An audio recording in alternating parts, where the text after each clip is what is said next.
I've had flats on my mountain bike for over a year. Now I'm finally checking the tires to get them changed with new inner tubes because they won't run with tubeless setup anymore because there's punctures in the actual tire carcass. And I'm not ready to give up on the tread depth on this. I don't know if you can see that in the sun here. Still pretty good tire wear. I have to say it's not worn very much, so I can use this tire a lot. And these are going up in price. Last I checked, they were like $98, something like that. You get them on sale. You get different kinds of tires, but the ones I looked at were close to $100 a piece. So $200 for a new set of tires. I'm going to try and use these ones with inner tubes. As you can see, I got both the inner tubes, or not the inner tubes, the actual tires inside out. I've already checked that one on the ground. I'm about to check and clean this tire on the inside for any thorns. So in this area we have a lot of tumbleweed thorns. They drop their seeds and they're just basically little caltrops. If you know what a caltrop is, it's basically primitive landmines where they're just really sharp objects on the ground, so it impedes fast movement. But anyway, these little natural seeds are like caltrops, and it gave me flats. I'm going to try and skim over this with my hand to see if there's any sharp points. And then to double up on protection, I've got inserts. I'll go look at the inserts. I'll bring it here. Let's see.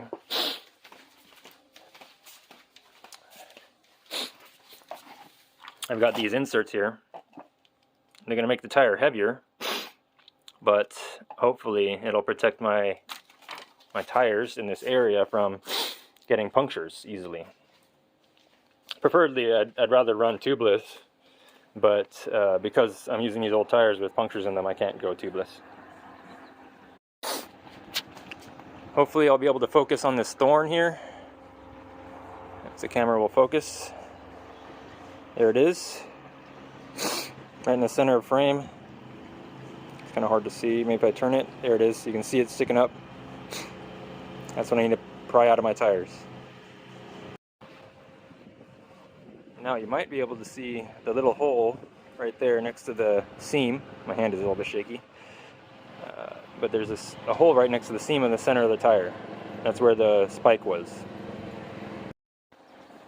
So here are the rims that came on my Trek. I'm going to do the exterior view. It's a subsidiary brand of Trek that they partner with. I don't know who manufactures them, but they're branded with their subsidiary brand. And it doesn't have any spoke holes. It'll focus. It doesn't have any spoke holes in the rim, so it's focusing on the wrong thing here. There it goes. And there's no spoke holes, and that's actually where the duct tape is that I've made a hole to replace one spoke that broke on this rim. And so the problem with this, I mean, it's a really good rim. It works perfectly fine. It's probably it'll perform better than I can perform on the bike, meaning my skill level doesn't meet up to these standards.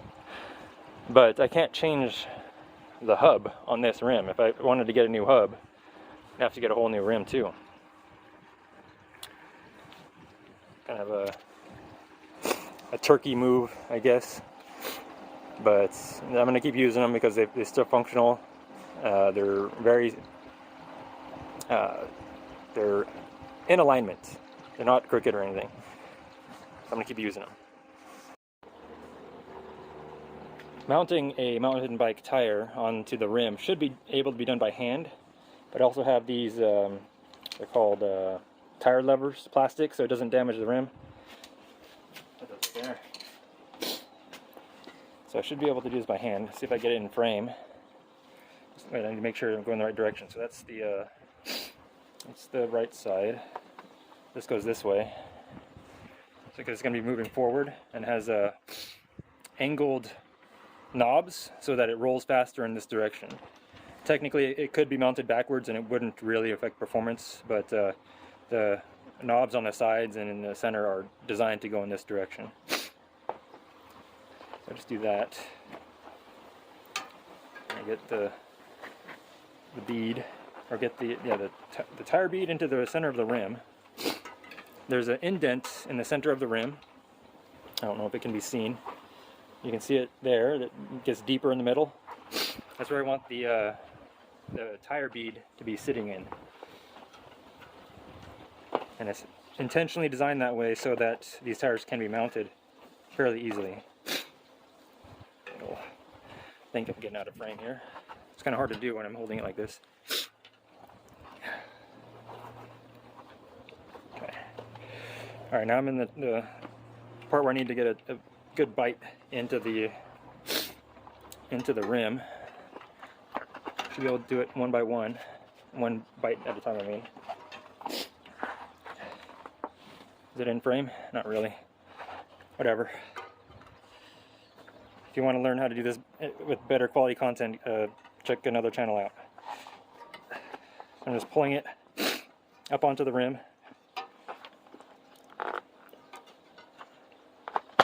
There you go. As you can see, the tire is on the rim. Get it in frame. There you go. Now, make sure, double checking it's going in the right direction. Yeah. Grab the inner tube, which is over here. There's the inner tube, brand new. Take off these covers. Get in frame, yeah.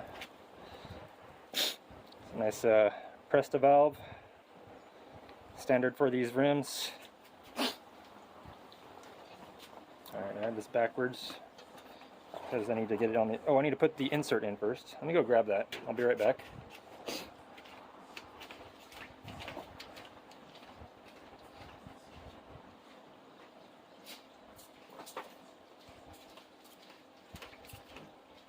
So this is not a tubeless insert, this is a tube insert.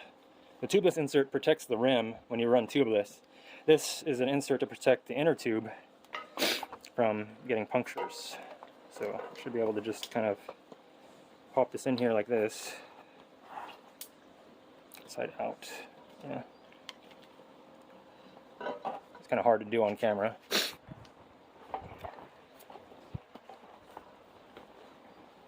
Get the end in here and tighten the slack. Something like that. Might have to do this on the ground, or at least get the tube in a little bit. I should start on the other end. Yeah, I'm gonna flip it upside down, because this is where the air hose or air nozzle, whatever it's called, the Presta valve goes. Put these ends on the opposite side. Hopefully there's enough weight balance from just the Presta valve to offset the overlapping nature of this inner tube protector. Now that it's mostly in the tube, or not in the tube, but in the tire, go ahead and pop this thing in. Is it in view? Yeah. Put the tire up there. I'm only making it difficult by more difficult by filming it. Don't necessarily have to film this. Okay, pop the inner tube into the tire where the tire protector is on the outside, hopefully. Should automatically kind of seat into the tire. Okay, I gotta stop this, someone's coming up. Okay, now back to the engaging action of mounting a mountain bike tire. This is what you're interested in. Surprised I held you for this long in the video.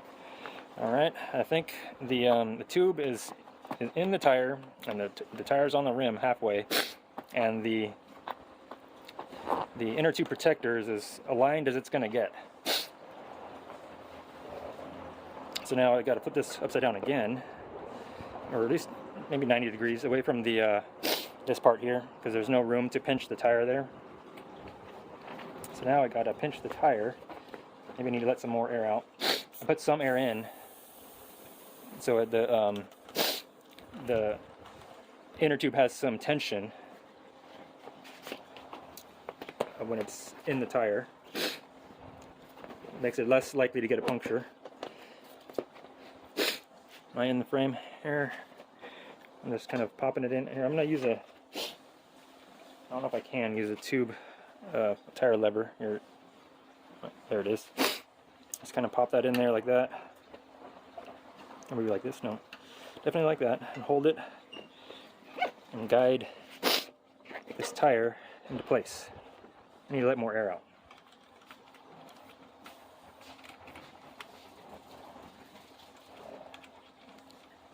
Is that in frame? That's not in frame. Alright. Just kind of work it around. Try not to pinch the inner tube. I think it's in far enough to stay in on the other side now, so I don't need the tire lever there. Oh my gosh, I got such a bad runny nose.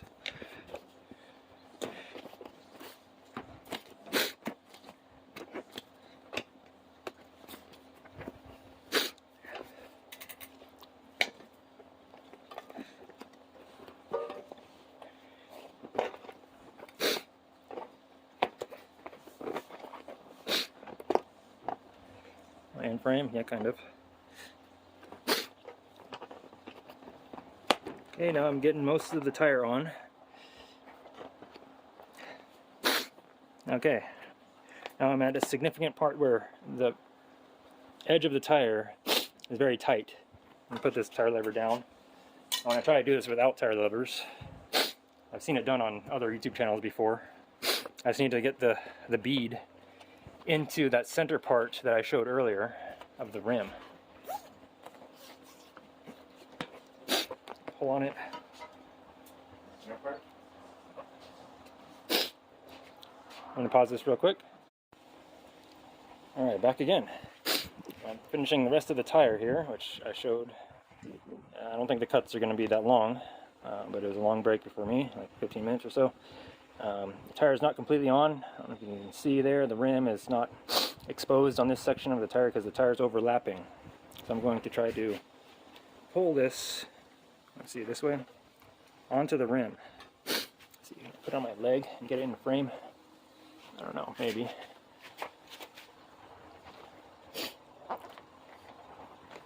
The reason why I want to do this without tire, let's see if I get this in the frame here, kind of deal maybe. Do it without tire levers because sometimes you don't have them. I got the tire off this way. Hopefully I can get it on this way.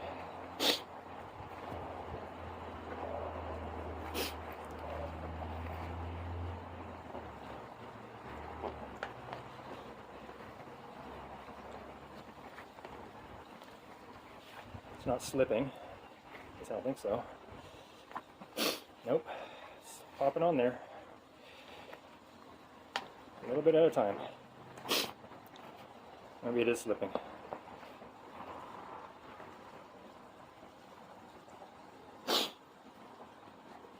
Try it from the other side here. Again, I don't know if I'm in frame.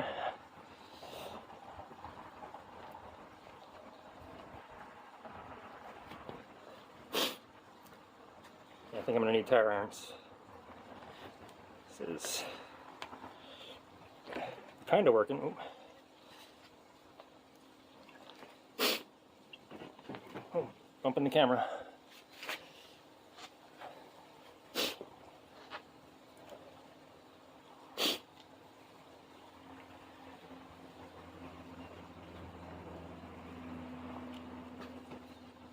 Okay, now it's getting on there.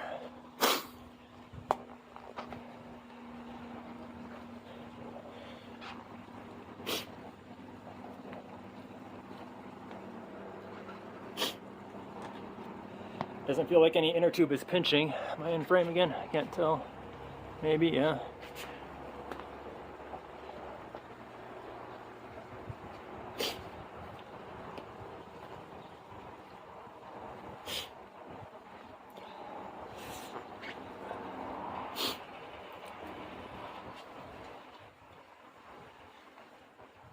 Thinking maybe I should have put some Windex on the rim. Might have helped. I'm on the last bit.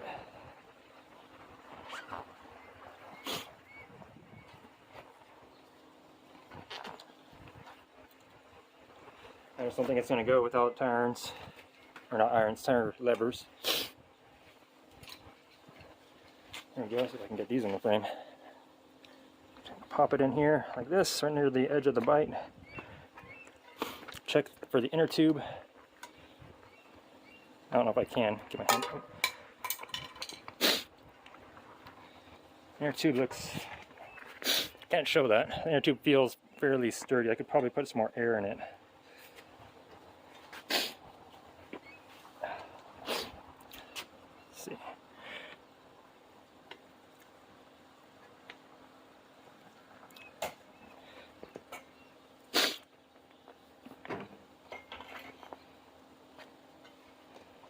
Feels good. Much easier with the lever. If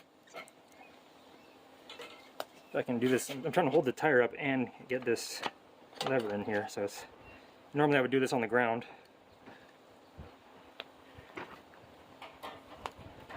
Well, hopefully I didn't pinch the tire there.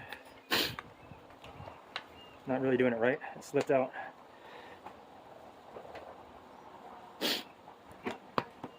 There we go. Set in frame, maybe.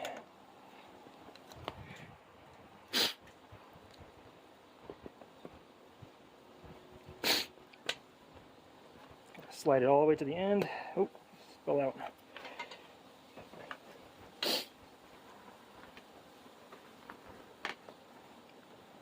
Going backwards here. Let's see if I can do that again.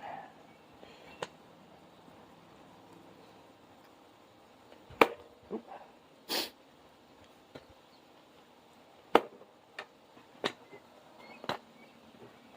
Did it twice.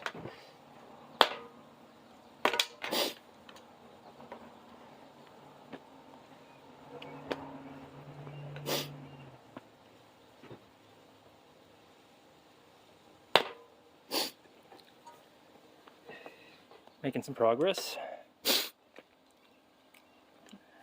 Not using the proper technique, but it's working.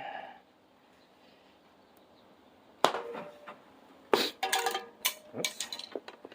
And the last bit, I think I can do this by hand. See right here. Right in frame.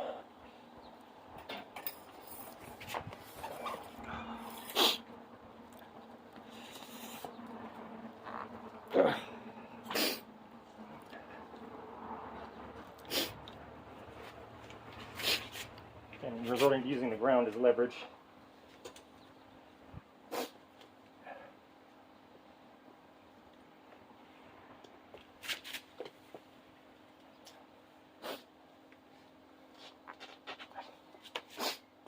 Maybe not working. See if I can get this on camera. There we go.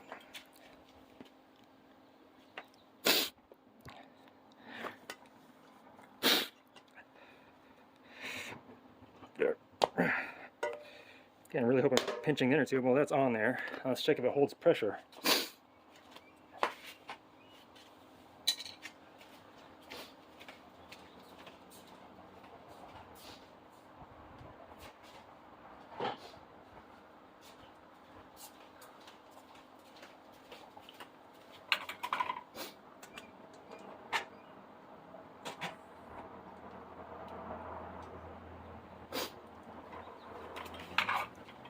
Where is this in frame?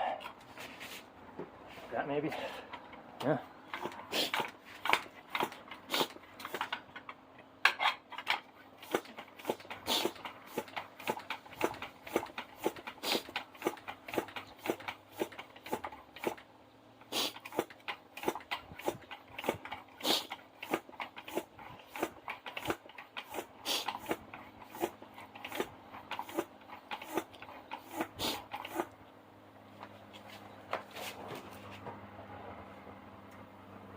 Hope that's leaking from the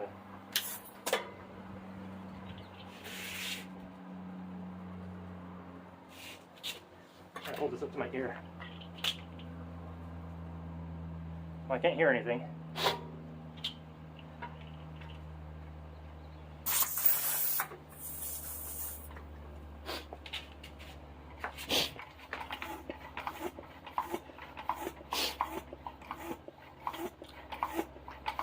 Now to pump this up to around 60 psi and let it sit. I didn't use any Windex or tire sealant. Excuse me, burping. I didn't use any Windex or tire sealant so that it's not going to pop onto the bead very easily. 30 psi.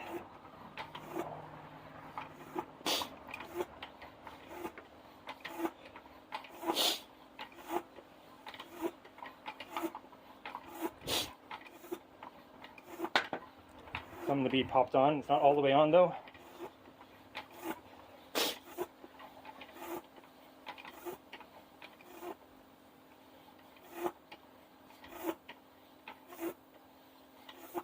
Hear noise. Hopefully that's again from the nozzle being crooked.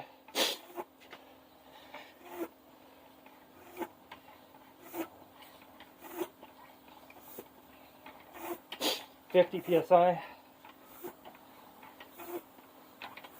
Okay, that should be good. Might go a little bit higher. Just want to check for sound. Don't make sure my fingers aren't in the bead. I don't hear anything. Give it a good bounce. Now I just have to let that sit while I do the other one. Not quite 60 psi.